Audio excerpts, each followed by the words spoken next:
But thank you first all for joining us, stateside and UK, and Sue for setting this up. I think the purpose of today really is to look at New York State wines and the role they can play in the UK market, how to market them, how to get a greater foothold in that market. And obviously from the UK perspective, it's something quite niche. So I remember my first and only visit actually up to the Finger Lakes, which was more years ago than I remember, but I was delighted at the time to discover especially Riesling there and have my eyes open to the potential for the region. I mean, I'm saying this was actually about 20 years ago. Also went out on Long Island as well and discovered a few things there, but I tried a few wines along the way, but the wines we tasted here were really fascinating, really eye-opening, and for me at least, the quality was absolutely there.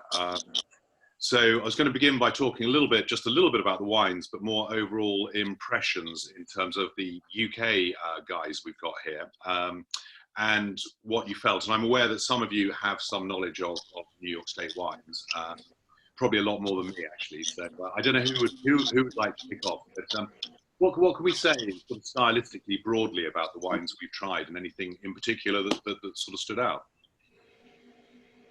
Well, I'll volunteer because I find I'm not a huge expert on New York wines by any means, and I've tried a fair few here and there. We're talking actually with Kelby about bringing in the red Newt wines. We were talking about it before this whole interesting scenario developed, but hopefully still will. So my interest has been particularly piqued by that, and actually a piqued interest is what also precipitated the conversation. But I find the message with New York wines slightly rather mixed, because I don't think it's easy at this end to get a firm grasp on what it is they're supposed to be. Because on the one hand, well, I think what it is the lakes. The style is so different from Long Island, and as I say, I don't pretend to be an expert, so forgive me if I'm saying anything stupid. But on the one hand, you've got the Long Island wines, which seems to be much more Mediterranean type climate wines. You get Merlots from there, some really quite rich wines. And then of course you've got Finger Lakes, and with the Rieslings. And the thing that strikes me is it could be simplest to start off with, and perhaps jumping slightly ahead, would be to focus on Riesling. Andrew, in answer to your question, that for me the two wines that jumped out were the two Rieslings, which is perhaps in no way surprising. And also because they were such a contrasting style. I wasn't familiar with the Osmos. I thought it was lovely in a sort of Clare Valley kind of style. And actually, the red Newt, by comparison, seems almost sort of Alsatian in richness. But I rather feel that the way forward might be to keep things simple and just concentrate on the Riesling, and perhaps, bring in some red or maybe some Gewürztraminer or whatever as a little interesting aside. But keep the message simple, before perhaps, if we make some progress, then developing and explaining there's a little bit more to it than just Riesling. So to have a definitive calling card in the way that New Zealand obviously has Sauvignon Blanc and has Malbec, the grape we all love. Let's come back to that in a while actually, because I'm interested to hear what the winemakers think about that. The problem with Riesling, potentially the challenge, is that obviously commercially it's quite challenging. But I guess in this instance, you're talking about very small production quantities on the whole. So if it's only going to sell for independents and sommeliers to a very niche market, that could well perhaps work. But any other thoughts, Ben, Jason? How did you, Akos? How did you get on with the wines? Anything that stood out stylistically? What was doing it for you? Well, I'm married to an American woman from New York for 24 years, so I have been sampling New York wines for a very long time, and actually there is an appellation that most people don't know, which is just 2 hours north of New York State. I don't even actually know if it's an appellation, but it's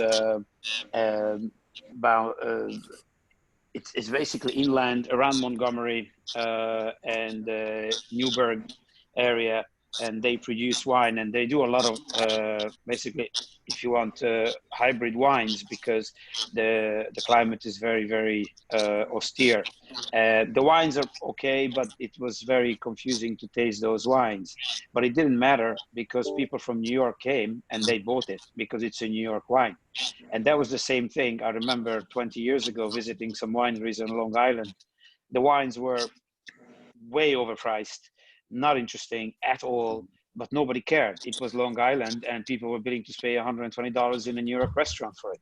So the buying power was there, which didn't really mean that people were super motivated to actually get the wines much better, because the demand was there already. And then I remember in 2007, I was invited to the World Riesling Symposium, which was at San Michel in Oregon, and we went there with Egon Millar, and there was also Pierre Pimbach. And because I own an estate in Australia together with Egon Millar called Kanta Riesling in Adelaide Hills. So that was my first exposure to Rieslings. And I drank there a 1979 Riesling from the Finger Lakes, and that rocked my world. And that was the first time that I said, wow, these wines have some serious aging potential. And that's where I joined, just to say that, yes, Riesling is maybe a calling card, but I think there's also an element that you shouldn't forget, is that Riesling is still really hard to sell from our perspective. It's much easier in the restaurants, and every somebody loves it. And, you know, it's the intellectual wine, and I'm 100% with that. However, Chardonnay, believe it or not, in the Finger Lakes, in the last few years, I only have the experience of Nathan Kendall Chardonnays, but his Chardonnay, the last one, 2018, is actually mind-blowing. I mean, I make people drink it in London who buy Burgundy, Chassagne, Puligny's, and they love it. Everybody loves it. So clearly there is, and even if you look at the Foxrun Chardonnay, it's a really nice Chardonnay. And we represent Calera, we represent Duckhorn. So, you know, we sell Chardonnay from the West Coast, but the prices are just so much higher, and they are oakier, they are rounder, they are heavier. And I think that the Finger Lake Chardonnays are actually very fresh, very elegant. Okay, they don't have the same climate as you would have limestone Burgundy and things like that, but I think they're very enjoyable, and I think that they could be actually a pulling factor in terms of the image of the wines coming from the Finger Lakes. So that's interesting. So one of the things there perhaps to discuss in a little while is the actual, if there's a message, as in more restrained, as in fresher, cooler climate, you know, less oak, etc. You know, than actually a variety to sort of sell the region on certain aspects. I think the Chardonnay was the one that we actually hammered last night, along with a little bit of Riesling. There's not a lot left in the bottle, so that's just to back up what you were saying. Jason, Ben, should we talk with you? Hi there. Well, finally managed to make it. We've had a bit of a crazy morning this morning, but I've tried all the wine. I suppose my journey with New York wines is we did at Hanging Ditch. We did sell quite a lot. We did some work with Sue Chambers at Wine Equals Friends. So I'm quite familiar with some of these wines. We've done some consumer tastings with them, and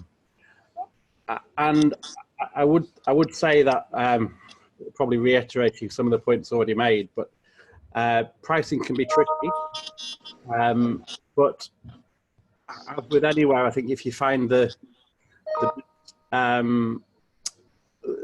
best quality wines that they can do, they can stand up neck and neck against other wines in the world. So that the Red Newt, for example, has really great aging potential. It's opened up really well just within the past hour or so from when it was just opened. And the reds can be really interesting. The Cab Franc Lemberg is a nice fresh style, but it's quite got some nice earthy and savoury qualities for it. Relatively low alcohols, which can be popular. The Gewürz, I really enjoy. It's a wine that we've listed in the past. So I suppose they're quite. I feel the category is quite niche, but I suppose with better distribution, with maybe if they're placed with a bigger distributor, where they would certainly be able to sell them pretty well. But I think one of the difficulties is when I was working with Sue Chambers at Wine Equals Friends, she pretty much just did New York State wines and some, and and some wines from Virginia, if I remember correctly. That might have been somebody else actually. But so just making up an order of New York State wines is tricky. But if you're buying a couple of references along with it from a bigger importer, then that's not such a big ask. But having a big selection of them, which we had to do in order to build orders with Sue, was quite tricky. So I think distribution is key, is my thoughts. Okay. It has got better over the last year. So we've got about 6 or 7 distributors now. And actually James is already talking to Kelby, and Osmote is also talking to somebody. Yeah. So, and that's been one of our jobs over the last sort of 18 months, to try and put people together with the right agents. Okay. So hopefully, because we've got Red Hook, I think the Red Hook is with Flint. Yeah. So it's going in the right direction. Yeah, cool, okay. Yeah. Let's do a quick snap round. Jason, perhaps you could jump in here. Does New York State, does its wines, do they have an image in the UK? And obviously I recognise that, you know, there might be what's the image in the UK? I mean, are any customers at all aware of the wines? I mean, I think they've got an American audience, so I'll speak sort of with one foot in the world of being a retailer and another foot in the world of being an importer, and the fact that Theatre of Wine does a little bit of both of those. For me, there isn't a demand on the ground for New York State wines, and I think that comes back a little bit to what, you know, James was saying, which is that I think it's clear from tasting those 6 wines, there's a lot of good wine, there's a lot of potential. I mean, I think that's a pretty top tier selection of wines, but the issue is more about what the focus of the region is going to be. And when I was there, you know, a year or 2 ago, there was very much that sense of, you know, we could go down the route of Pinot Noir and Chardonnay, we could go down the route of German varieties, or maybe we should be doing red wine and focusing on Cabernet Franc. And so it feels like, although the wine industry, you know, commercially is about as old as, let's say, the industry in Napa Valley really kicking off mid-century, it doesn't have anything like the focus and the clarity in the market where it's become synonymous with something. So, you know, perhaps it should be synonymous with Riesling, perhaps it should be synonymous with cool climate Chardonnay, perhaps it should be synonymous with a different style of Cabernet Franc to what you get in the Loire and Bordeaux. I think it's more a fact that there are multiple directions the region can go in, but it needs to pick one. And until it starts to have an identity more broadly, as a sort of soft brand, it's, I think, going to be unlikely that you'll get much demand, you know, from people coming in and asking for the wines. On the other hand, as a retailer, our job is to sell obscure and rare and difficult things. So we hand sell everything. If we can sell dry Harschlevelu, we can sell dry Riesling from the Finger Lakes. If we can create a market for Zina Mavro from Northern Greece, then we can create a market for Cabernet Franc in New York State. So that's then when it comes down a little bit more to what Ben was saying about the logistics and the you know, when you're paying £1.50 or £1 per bottle shipping, then that starts to get quite complicated because you start to see the price move out of the league of its competitors. So suddenly the Wiemer wines are more expensive than buying the same thing from the Mosel, and that's difficult in a retail context, because if people are going to buy off dry Riesling and they're fans of the style, there's every chance that they'll go for Von Hovel or, you know, Zilliken or whatever, if it's going to be more or less the same price. So, Jeff, and then perhaps we can hear from the state side. How does it work for you? The image of New York State wines. How do you begin to sell them? How do you begin to engage, you know, customers? Sorry, James. That was for you, James. To me, sorry. Yeah, wakey. Sorry, I thought, when you said the other side, I thought you were talking about New York. Yes, I mean, I think the challenge is just to get the wines into the right places and to have realistic expectations of where the wines can go and how quickly. I think we would need to be realistic and realize that New York wines are niche, will be niche for quite some time, and to have demands and expectations that match that. So I think I think it's, as Jason said, I think it was very much a question of hand selling these wines, and putting them in the right places, and and not expecting that we're going to be shipping containers and dozens of pallets. It's going to be organic growth and into the right kind of places, and it is going to be esoteric. I think the price is something that's been mentioned as well as an issue, and invariably by the time the wines cross the Atlantic, they're a completely different price point from the price point they were at when they left. So we're talking, for the Rieslings, we're talking sort of high 20s at least, whilst in the States, I think, you're talking about much less than that. So, and also obviously you don't then have the domestic brand loyalty as well.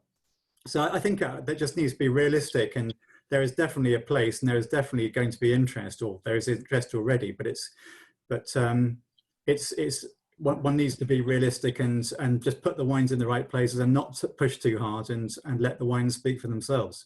Sure. Okay. I think there it's interesting to pick up, and so the Mark, Kelby and Mark, you've listened to what the UK trade has been saying. So perhaps Kelby, if we could kick off with you, what's the situation in New York State selling to New York State, and then perhaps out more broadly, if indeed you do, across the US?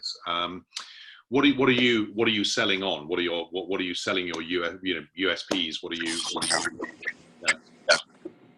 Yeah, so I'll the Finger Lakes context in particular, and New York as a market and as a growing region is bifurcated, right? There's upstate and downstate, and ne'er the twain shall meet. So in upstate, for a Finger Lakes winery, there's actually a really robust local demand, which is certainly saving a lot of us right now to have a home market that is that supportive. And I think it's kind of a sign of the maturation of a region when you have to start answering these questions for yourself, right? I mean, the Mosel is filled with oceans of cheap Millar Thurgau, but you don't see any of that being sent out in abroad. Well, I suppose you do in bulk market, but that's not what they're trying to make their name on. And I think it's the same to some extent for the Finger Lakes. We've seen this in breaking into the New York City market, which I think there's this perception abroad that, and not just abroad, but even further afield in our country, that Finger Lakes get a great deal of support from New York City, which is becoming true. But even 5 years ago, New York City was an antagonistic market to the Finger Lakes. We weren't the local region. We were doing Riesling, and there was this impression of the Finger Lakes as kind of backwoods and not knowing what they were doing. So it was really, to break into New York City felt like trying to break into an export market. And the success that the Finger Lakes wineries that have been successful, I would say, in New York City and then in other states across the US, because we're expanding our footprint, it very much rides on Riesling. That I think maybe more clearly than the message without too much complication. And then Cab Franc is a red, which is not a typical combination, but we're also a new region, so there's a bit of a story to tell there. But I mean, I think Cabernet Franc is a great and growing story around the world. I think it tends to be the darling of the trade, certainly in the UK. But I mean, I think as a point of difference, that's fantastic, and there certainly is, I think it's fair to say, rising interest certainly among the kind of more wine educated or adventurous for that. So that can be really exciting, I'd have thought. I mean, Mark, just to sort of pick up and sort of advance that, anything to add to that? Yeah, absolutely. Firstly, I mean, those are really valuable feedback points. I agree 100% with everyone's perspective. It's funny because I started this winery in 2008 simply because of, the notice that, being a distributor, I noticed that nobody paid attention to New York wines.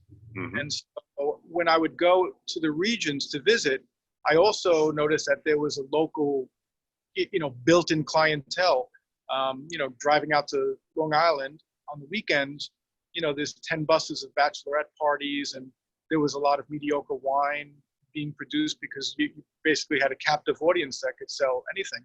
So I wanted to really kind of help the region. I grew up in Brooklyn. I'm a New Yorker, and you know, I had really enjoyed this, you know, this distribution business, and so I wanted to get into a business that would lose money. So I started the winery, but you know, I wanted to support the New York region as a whole. I felt that New Yorkers weren't paying attention to New York wines in the way that they should, in a serious manner, and I felt that there was potential, having grown up and visited the regions. And so that's why I chose to put the winery in Brooklyn. We were the first urban winery that focused only on New York, you know, agriculture and viticulture. It's been a fascinating experience. Our goal is not really to promote Red Hook Winery, but to promote all the other growers. We would like to work with all of the regions and promote the farmers and growers, and we would like to encourage them to experiment and make better wines so that we can have a better footprint in the world of wine. In terms of exportation, I mean, from my perspective, we're a very small producer, so we don't have expectations of moving a lot of wine regardless of the situation.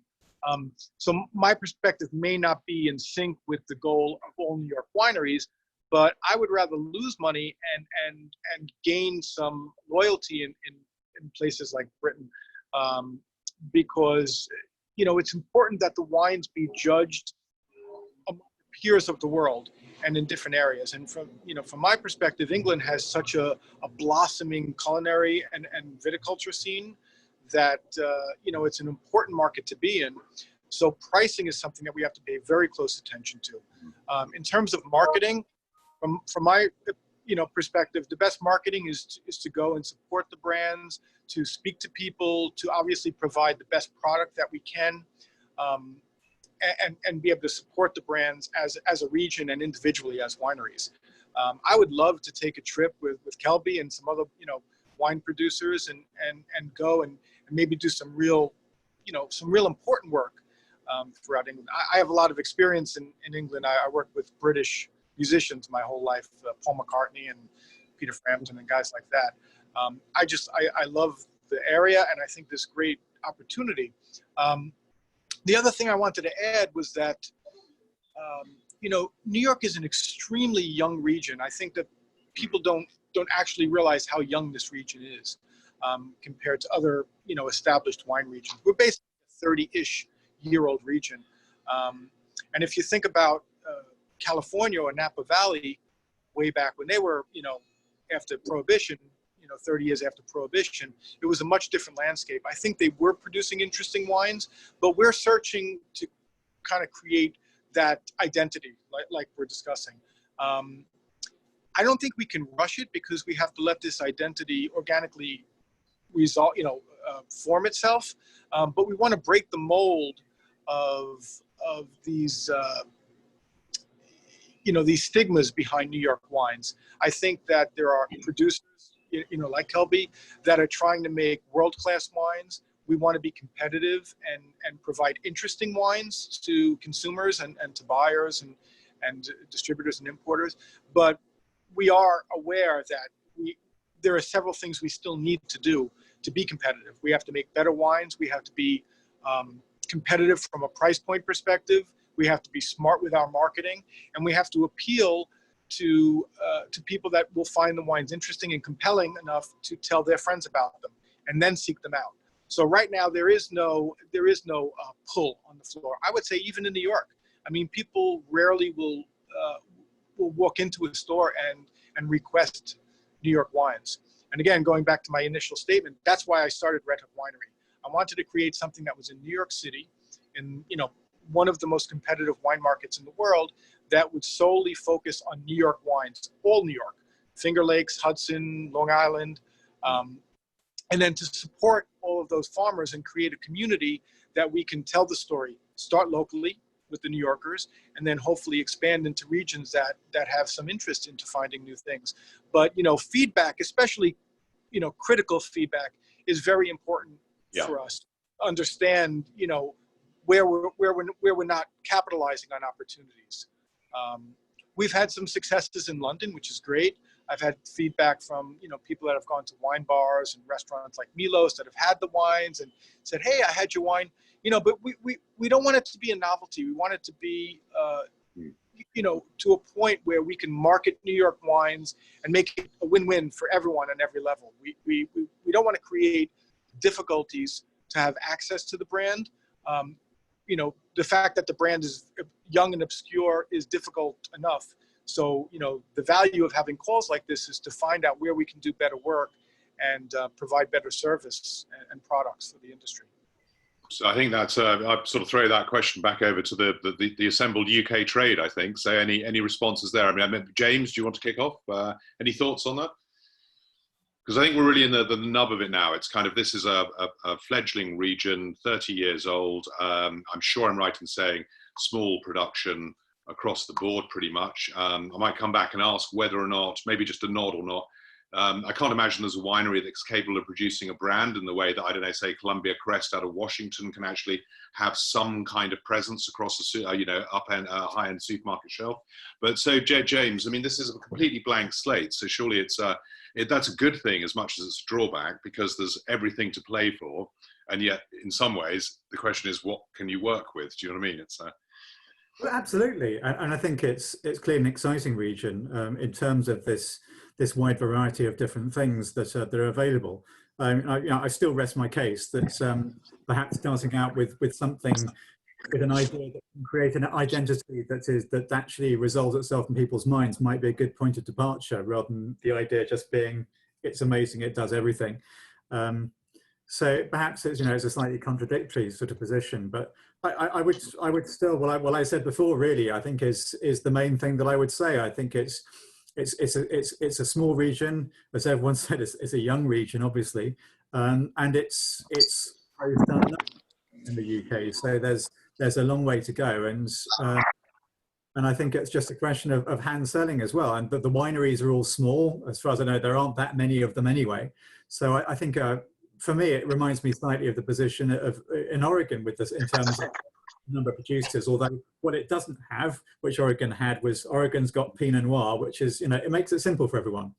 So that's why I come back to the thing that I said in the first place with Riesling. And it's true that Riesling is not necessarily an easy sell either, but it's something as a point of departure. So I think just recognizing that it's, you know, it is a challenge. The wines are esoteric, they're reasonably high priced, they're not well known. I think it's just a softly approach, and getting people on board who are firm advocates of the wines, who are prepared to stand up for them and feature them on their wine list on the shelves of their shops. And I think also getting producers involved, which is not a revolutionary or novel thing to suggest, but I think the stories are important to tell. And also for there to be a mass of producers sufficiently interested in international distribution that they're prepared to put the time in to come over. Okay, I think Mark's taking us on a bit of a walking tour outside there. I was trying to find the quiet spot, but at least you get a view of the Statue of Liberty. You know. Let's have a look. Where's she? Can you see it? Oh, yeah. Mm-hmm. Yeah. We have to peer close. Fantastic. Very good. Where was I going to go with that? Akash, have you got anything, any thoughts to add to that in terms of this being a blank slate and what can we do with it? Because I think that's the nub of what we're trying to find out. So I have probably the privilege compared to all the rest of you that I have been in the drinks industry since 1992 in an area where you guys have never seen and never been. And I saw I was responsible for Hennessy and Moët & Chandon in Eastern Europe after the fall of the Soviet Union in 1991. And speak about a clean slate, that was the absolute clean slate. And what we saw there was with the wine industry was that people started following what the world trend was and not what their land was the best able to produce. So in other words, there was heavily oaked wines. People basically that's what they drink, and there is an entire generation of wine drinkers in that area of the world that suffer from that still today. Finesse is not something that people understand. Now the world has moved on ever since, and more the young generation are Burgundy lovers, Pinot Noir lovers, Riesling lovers, and these wines are all about finesse and elegance. And I think that the Finger Lakes has chosen the road of sticking to what they do best. And the New York State, I don't have enough knowledge of the rest of the New York State wines, but I'm just talking about the Finger Lakes, that where you have the ability to produce great Rieslings, or now I would even say great Chardonnay with global warming, because it's definitely helping, no matter what we say about it, and even Pinot Noir, because the Pinot Noirs I tasted from there are very good as well. I'll come back to Cabernet Franc afterwards. I think what happens now is that you are at a turning point where if I try to make sense that the word is coming to the style of wines that you are naturally producing already. Whereas 10, 15 years ago, Australia was making wine. It wasn't, I remember when Egon went to Australia in 2004, people were shocked that he didn't add anything to the wine. He's like, what do you mean you don't add anything to the wine? He says, well, this is what Mother Nature gave me. I leave the wine as it is. He's like, oh, so you don't want it to have lychee flavors? You don't want it to have pineapple flavors? Like, no, I don't want it to have anything. This is what comes out. This is what we do. And so I think that New York State has a possibility because naturally the style of wine that people are drinking today is gravitating towards these fresh, elegant wines that you have.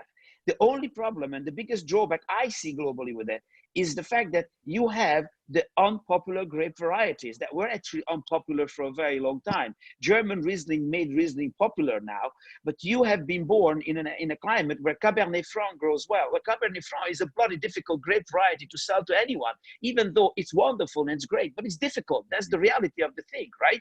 And Riesling is also difficult, but these things now are getting easier. So I think that really the message you need to do is not a single grape variety thing. It's a region whereby great wines come from the Finger Lakes, which represent a generic style of freshness and elegance. Oregon made great with Pinot Noir because everybody went on and said it is like Burgundy. It is like Burgundy. And this is why, you know, everybody went with Pinot Noir. The benchmarking happens like that. Well, your Riesling is planted by German immigrants, for crying out loud. Let's be honest with each other, right? These are the people who planted it. So you do have the roots. The climate has changed in your favor. And I think that the wines are better. I've been trying them only for the past 5-6 years, but I think that you have something as a whole, and I don't agree with the fact that you should have one particular grape variety that you should push, because then you fail, because then you will never be able to sell the other ones, which can also shine and will get better over the years, the Chardonnay and the Cabernet Franc. So I think it's a very good point. I mean, Kelby, I didn't know if you want to pick up on this. So one of the things we've talked about is Finger Lakes. We've mentioned Hudson, we've mentioned Long Island. All those years ago when I was there, that's one of the things I remembered, that there's a big difference between Finger Lakes and Long Island. And Long Island, I think I was tasting a lot of kind of big, rich, overdone Chardonnays off sandy soils. Can't quite remember, forgive me, should have checked beforehand, kind of soils you've got around Finger Lakes. And I'm guessing it's kind of layered and changing and so on. But Finger Lakes, is that going to be stronger? Because if I think about the states more generally, some states have really strong identities. New York State, I don't know if people know what goes on outside of New York City, because that kind of just is from an image perspective, is the sort of the overwhelming thing on the East Coast. I think people have a clearer idea of some of the other New England kind of states, you know, maybe Vermont, Massachusetts, etc. But no one's quite sure what goes on in New York State. Would Finger Lakes itself be a better thing to actually latch onto? And you've got, you know, you've got the wonderful images of the lakes themselves, geographically, how they actually look on a map. And it's a great name, Finger Lakes, you know. So what thoughts about that? Yeah, I would wholeheartedly agree with that. I think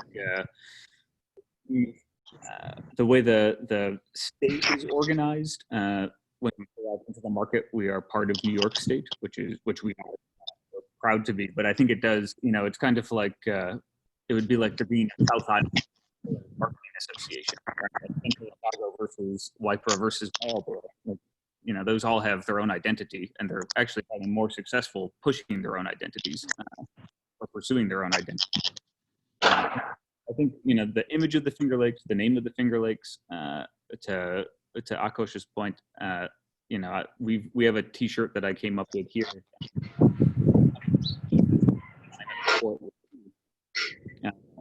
Sorry, Kelby, we cut out. We had a bit of noise interference there. So the last couple of sentences, just run them by us again.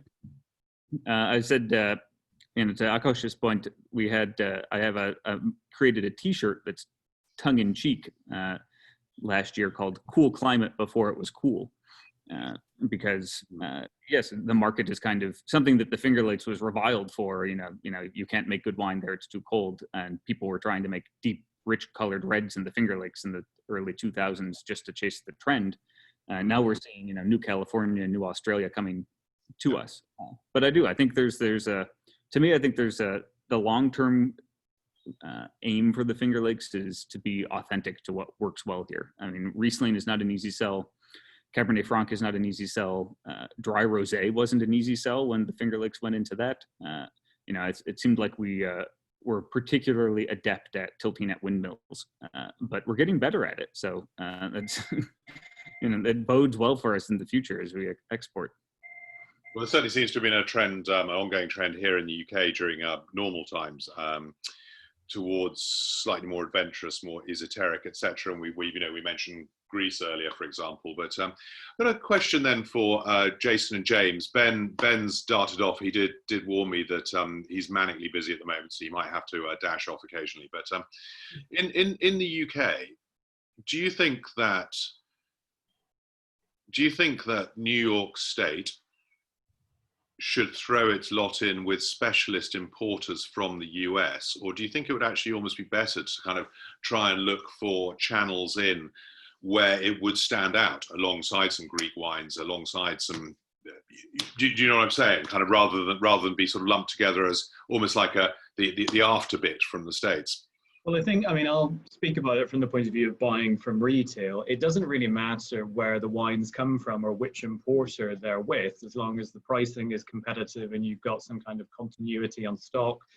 You don't want to be dealing with really old vintages that are 2 or 3 years out of date and starting to hire a little bit. So, we've had issues there with, and I know this is a slightly different situation, but people who specialized in importing Turkish wines or Kazakhstani wines, which was simply that they brought in a huge chunk of wine.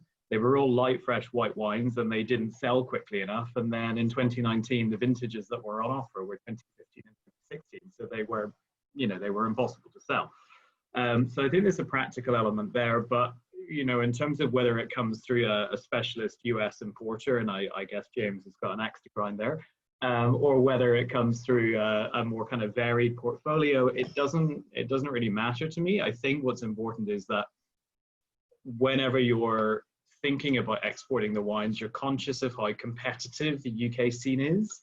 Mm-hmm. You're conscious of the fact that your Riesling is probably going to be sitting next to Karl von Schubert, Max von Grunhauser. It's going to be sitting next to Zilliken. It's going to be sitting next to Krum.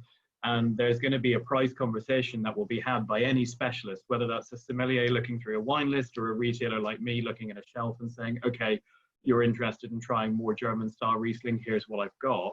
And that's, that is a danger, that if the price points aren't right and if the logistics don't really add up, you're going to end up, sort of coming late to a market and being more expensive than your competitors. But, ultimately, what Akash said earlier, I completely agree with. A lot of the things that New York State has going for it are on trend. It's cool climate. Generally speaking, the wines work better without a lot of oak. They're low ABV.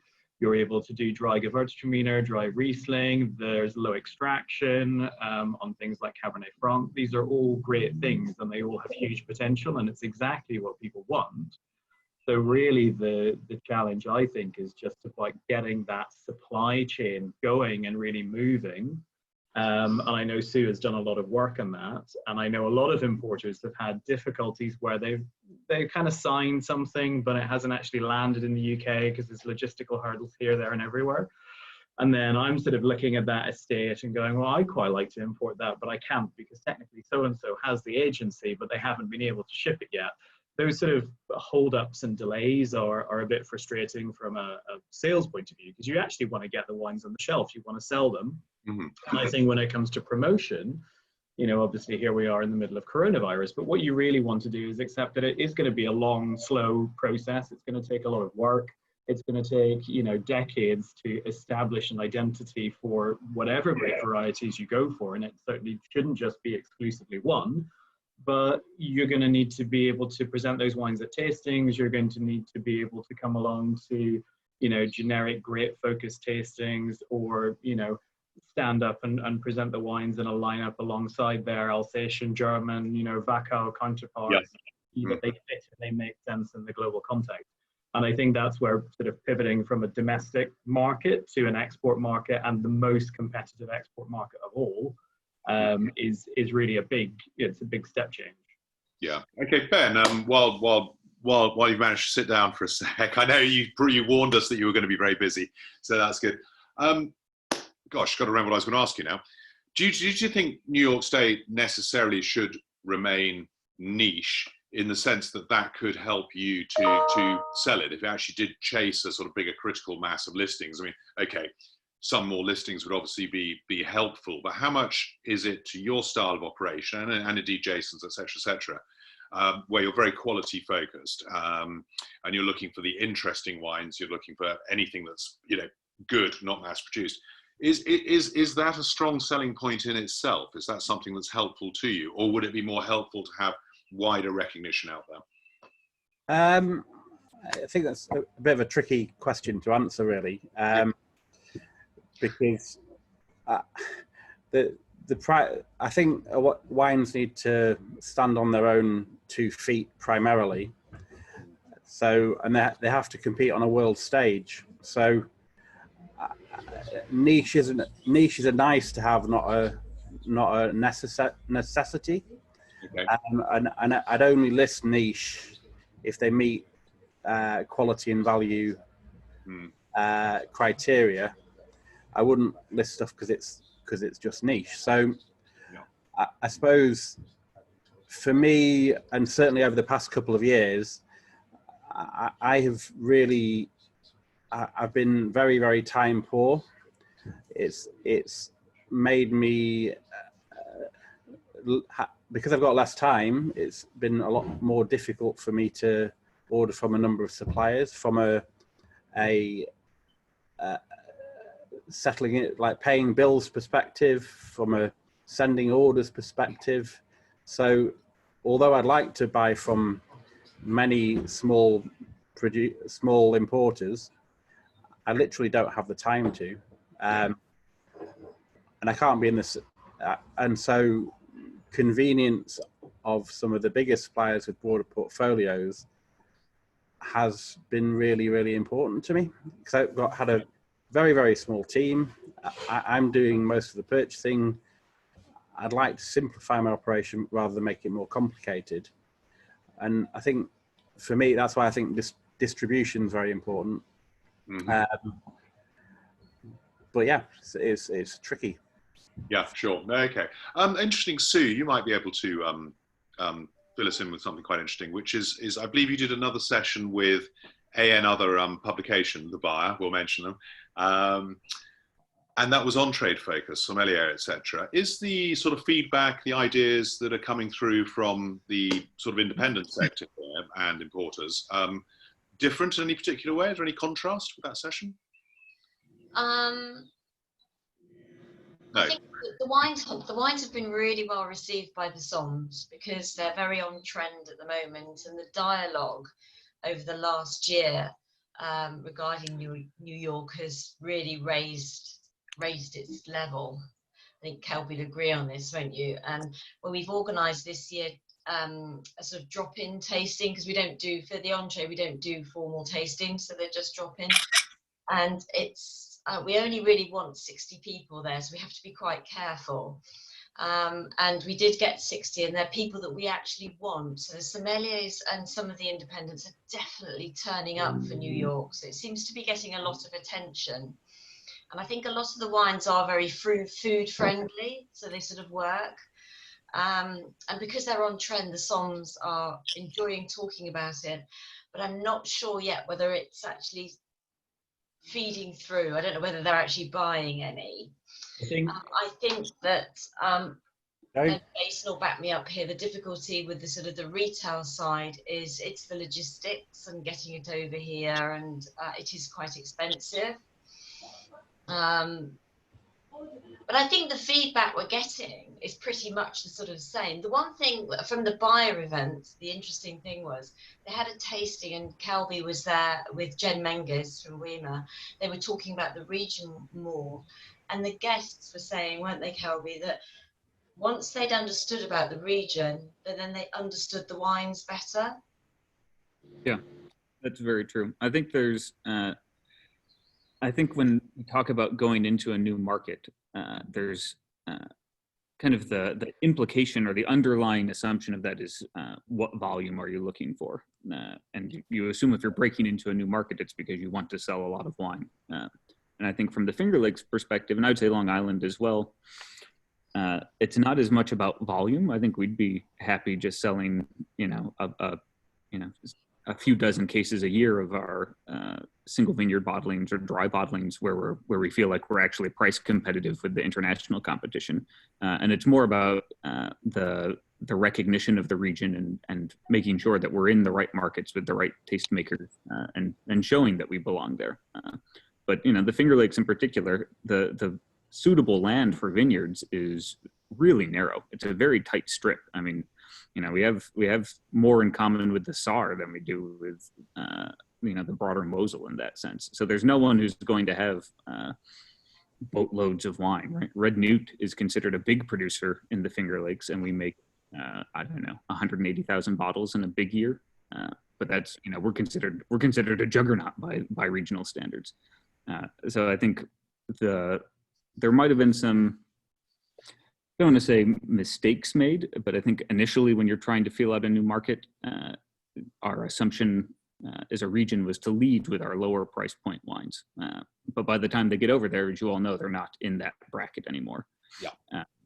And in fact, where we're actually price competitive and where we can make the most mark isn't as a niche region, but as a boutique region. And I think boutique has a lot more potential value for us and provides a more clear path forward when we think about what our future is.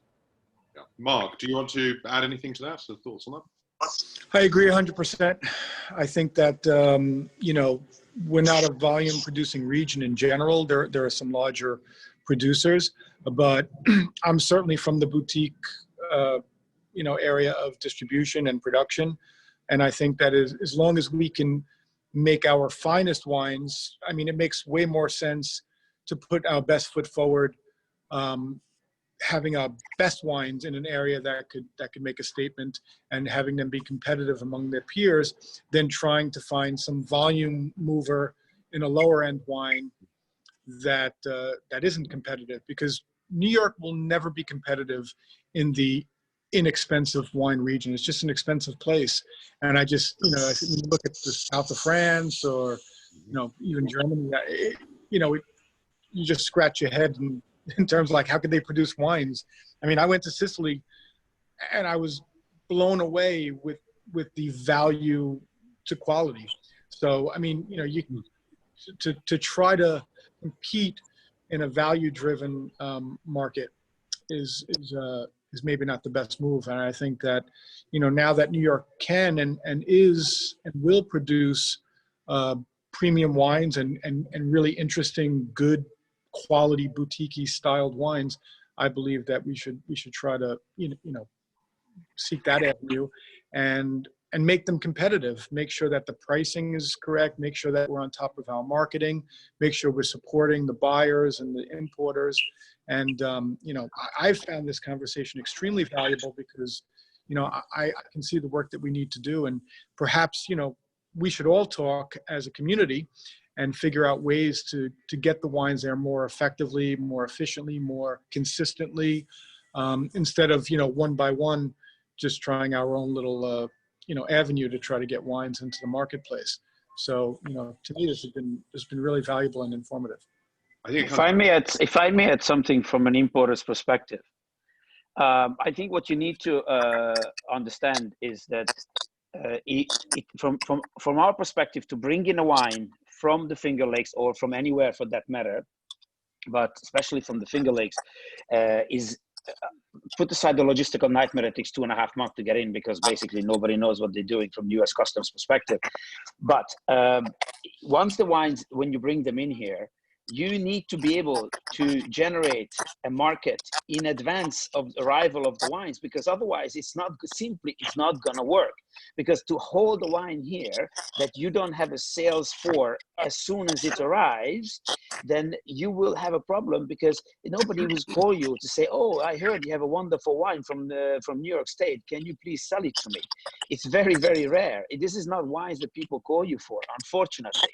But if you have the ability, and that's where I think what you say is right, you should probably work together to generate some sort of demand with certain type of buyers, which will allow you to us to bring in the wine and have somewhere to sell the wines. But also what it will allow you as a region is to gain a bit more share of mind of the buyers themselves. Because if you go today and you ask somebody how much New York wines Harrods sells, or Selfridges, or any of those, bigger retailers, even you can go to Majestic, they will tell you nothing, zero, right? But the wines deserve the attention. They deserve the attention, and I think your collective efforts would help us as importers to pay more attention and be able to sell more wine, and it works for both of us. I think you have that's my last point. I don't think you should be worried about your pricing, because California has done that for you already, so you're a good bargain compared to them. I would just add to that. I would say that I think, in my experience, I've worked with, for example, red Newt wines before. We've had them on the shelf, we've sold them, people have liked them, we've had good feedback on them. And as I say, if we can sell pallets of dry Harsh Levelou from Tokai at £29 a bottle, we can sell Finger Lakes wines. It's just that, to be positive, you're really very, very close to getting it right. There's just one more bit of track that I think the Finger Lakes has to lay in order to get into the UK, and it's the boring bit. It is the logistical bit, and it's the number crunching bit. But I think once the wines are in here, you've got so many people who will be ready to snap them up. And I totally understand what Akash is saying, but for me, if someone says, oh, I've just landed some Finger Lakes wines, I am the buyer who's on the phone saying, I want to taste them, I want to know what they're like, who have you got, what's the pricing, let's try and sort something out. And I think you'll find a lot of, positivity and goodwill about, the fact that they are new in the market and they haven't really been seen before. And whether it's a sommelier who's looking to add color and variety to their list, or a retailer like me thinking, I've got loads of people who are into Cabernet Franc and Riesling and Cool Climate Chardonnay. I know that I can hand sell that stuff. It's, the market, I think, is ready to go, and it does need support, and you will need to come over and you'll need to do tastings, and you'll need to make sure that you're putting a consistent effort behind it. But the specialist sector, whether it's on trade in terms of sommeliers or independent retailers in the UK is really impressive. Like, they really do get behind wines, and they're very passionate, and they're very well informed, and it's a very, highly skilled set of people who are really willing to put their reputations on the line and say, look, I really like this, I think you should try it. Yeah, and I think that's fair. We're in the middle of, in fact, my wife is helping out doing some telemarketing for Germany's 31 days of Riesling, and we're doing this in what we hope will be coming out of the kind of COVID period in terms of, heavy lockdown, and cautiously approaching independent merchants and seeing what uptake there is, even the on-trade, and getting really positive responses at the moment. And I only make the point because we're talking Riesling and we're talking German Riesling, and it's not the biggest seller out there with the UK public, but the merchants and the somms obviously dive in behind this and absolutely love it. And the passion for wine, for championing, great finds and interesting and good quality and sometimes quirky bottles is immense here, as I'm sure it is in New York City and other wine hubs in the States. But it's always really impressive. James, I think we've covered a lot of ground. Do you have anything else to add to that? On, I think, specifically on what as Jason was touching on what New York State and its producers collectively can do to best help themselves in the UK market? Yes, and I mentioned that before. I think what would really help, and this is kind of what Jason was saying, for there to be a sort of critical mass of producers who are actually over here in the first place, and perhaps working a little bit collectively, and just helping to get that message across that there is an exciting region out there with a huge amount to offer. And I think there is plenty of potential there. I think it's tremendously exciting, and I think not get too hung up on price. And perhaps I don't want to sound complacent from that perspective, but the wines aren't cheap, and there's no point in pretending that they are, or particularly angling for that side of things. They are, like Kelby's point, boutique, not niche. But I think. But I think that's that's a good way of doing it. As I said, they are going to be esoteric. They're going to apply to I think an important but nevertheless limited number of retailers and customers and on-trade customers, but a market that is definitely there and willing and interested if we can just get the message across correctly. Yeah, no, I think fantastic. I mean, it's interesting when we've mentioned Australia earlier. I'm old enough to remember when Australian wines. I was working in a retail outfit here, Oddbins, in London, when Australia really hit, and we were dubbed Ozbins because of the kind of the wall of kind of rich yellowy, almost unto orange kind of Chardonnays and all the massive Shirazes, spicy Shirazes that were coming across and stuff.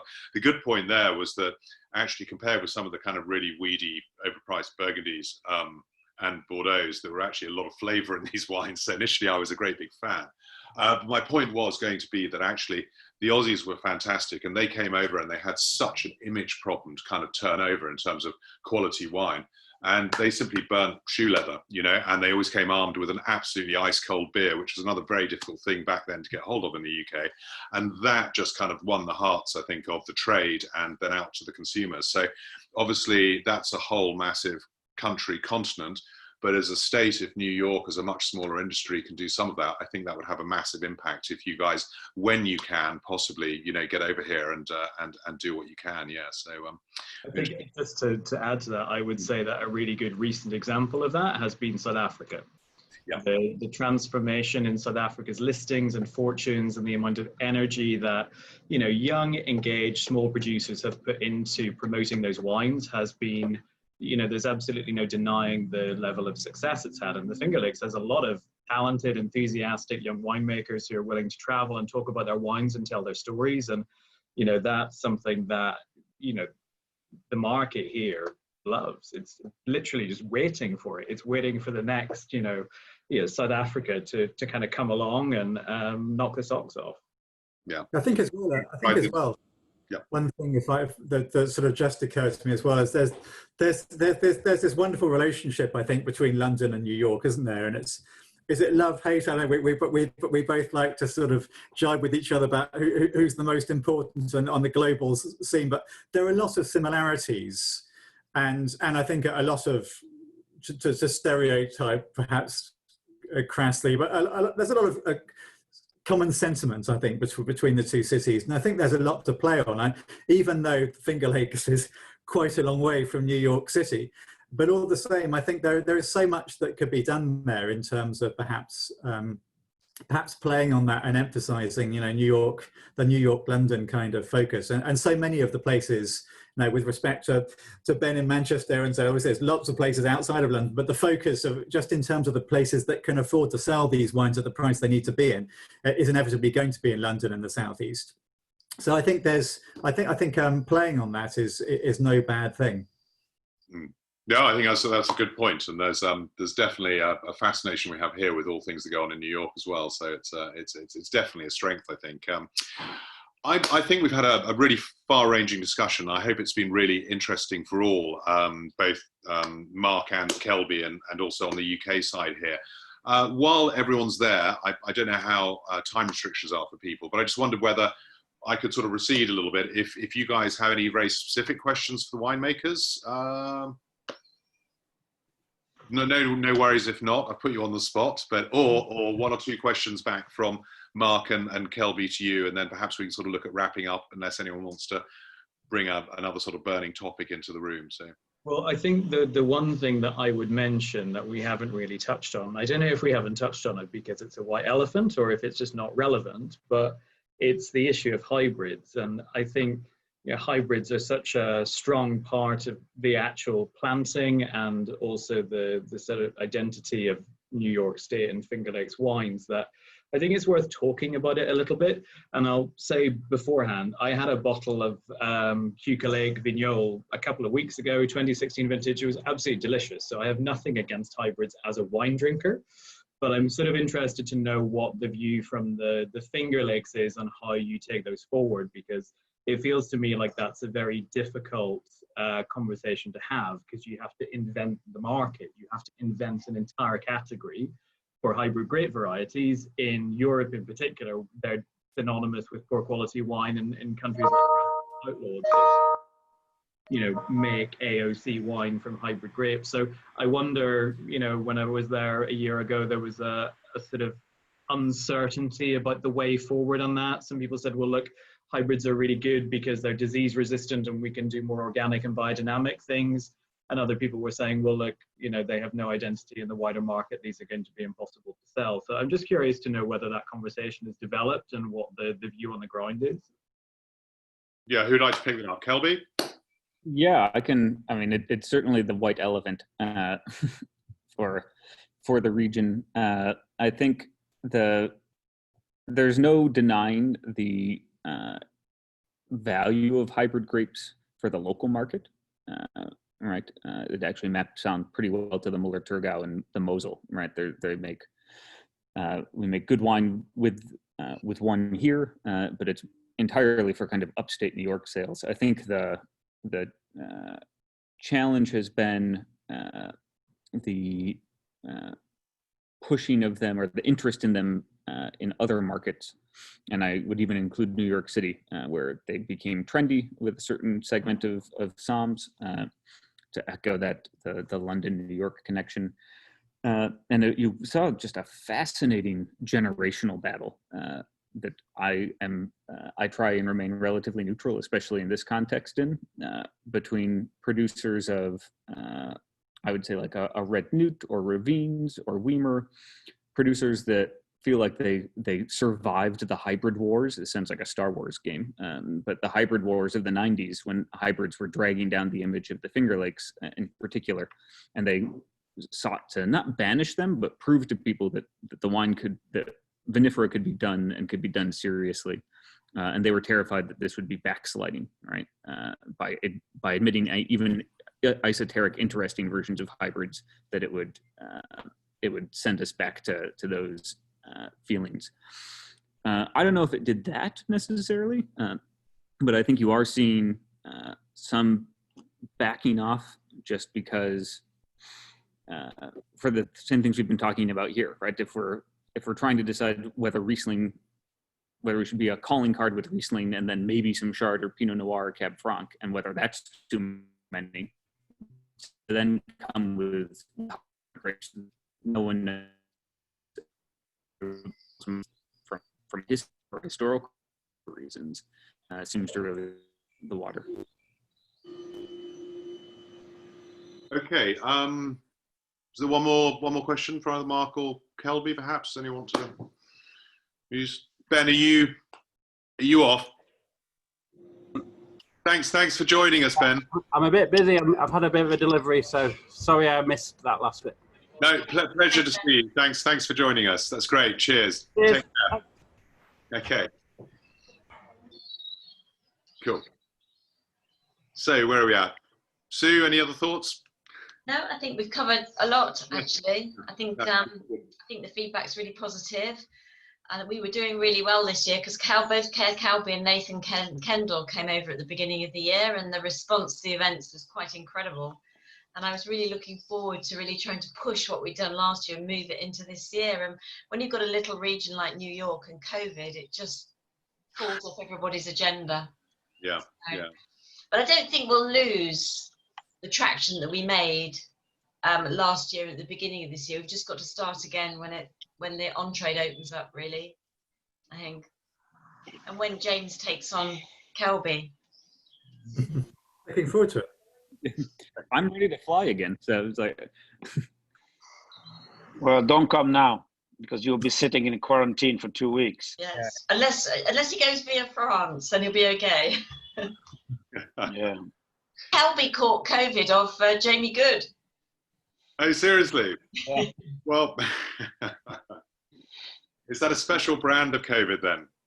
yeah, well, I don't know. I mean, the fact that it gives you anosmia is feels very appropriate for a man who wrote a book on wine faults. It's really Yeah, exactly. So that's funny enough. That's one of the things I can't remember now. Has it actually been added to the sort of government? It has been added, yeah. Yeah. Yeah, it's taken a lot of time because there was so much talk about that way back now in the trade, and people sort of comparing notes on, you know, loss of smell and taste and so on. But I think, though, to be fair, that's common to a lot of coronaviruses, isn't it? Yeah. It is one of the sort of symptoms for across a lot of things, but this seems to be particularly acute. I've yet to be introduced to COVID-19 personally, so but I know a fair few now who have. So. Well, Kelby was with Jamie and Jen Menges and Annie and Alex Freguin, and all the boys got it and the girls didn't. Yeah. That's another thing. yeah. But Jenny said that she had a sinus infection for a week afterwards that she didn't know where it came from. So Could have been it then. Yeah. You just don't know, do you? yeah, well, it seems to present itself in such a multitude of different ways. That's the confusing thing with it. Mm.